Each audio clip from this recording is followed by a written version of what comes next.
Мир вам Всевышнего, уважаемые подписчики моего канала. Очередной цикл переводов «Истина». Группа японских ученых в составе 7 человек долгое время проводили исследования, что же приводит человека к старению. И эти исследования и поиски продолжались в течение 25 лет. И нашли, что в теле человека есть гормон, который образуется в голове человека в малых дозах, начиная с 15 лет, и продолжает увеличиваться до 35 лет. И этот гормон функционирует, воздействие на клетки организма человека, сохраняя его молодым. И после 35 лет выработка организмом этого гормона постепенно начинает уменьшаться до минимума, что приводит человека к постепенному старению. Функции органов человека начинают постепенно слабеть, начинает иногда забывать, не помнить. После 50 и 60 начинает горбиться, опираться на палку и слабеет зрение. Из-за уменьшения этого гормона человек переходит на этап старения. Японцы задумались над тем, чтобы приостановить процесс старения, чтобы долгое время оставаться молодым. И в конце концов сделали научное открытие.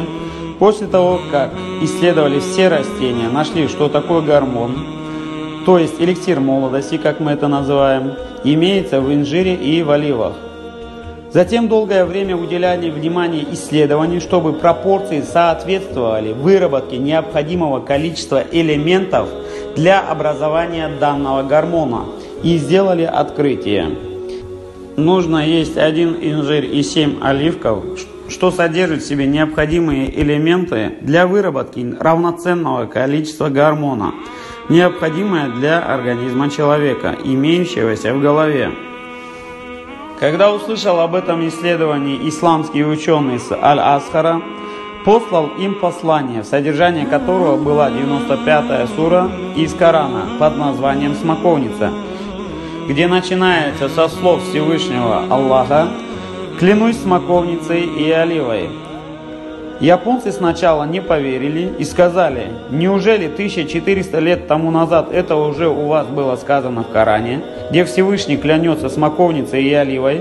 Затем они спросили этого шейха с Аль-Азхара: «Сколько раз в Коране упоминается слово «смоковница» и сколько раз упоминается слово «олива»?»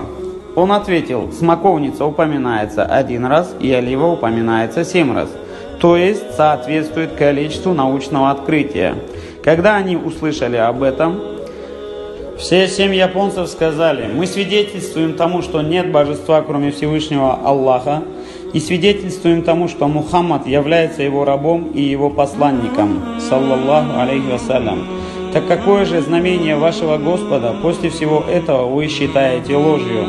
Не забудьте поделиться информацией, чтобы все услышали об этой истине». В следующей серии ожидаются способы и методы применения эликсира молодости.